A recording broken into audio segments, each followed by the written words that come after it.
Hello, in this tutorial, I will teach you how to unsubscribe from SiriusXM. So please watch till the end to properly understand the tutorial.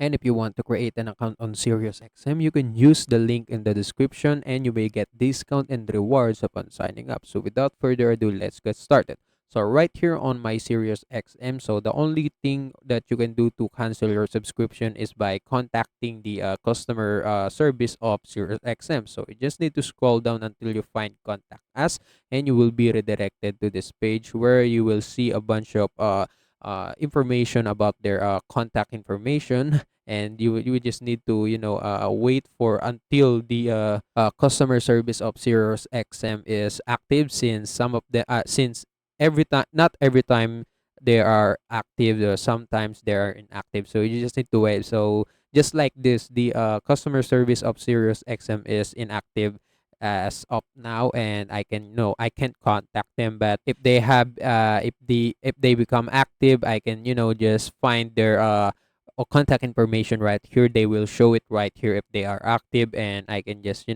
use it as a way to contact them and ask them to cancel my subscription. And yeah, that's it. That's the only thing you can do to cancel your Sirius XM subscription. And also, that's it for this tutorial. If you want more, please like this video, subscribe to our channel, and see you in the next one.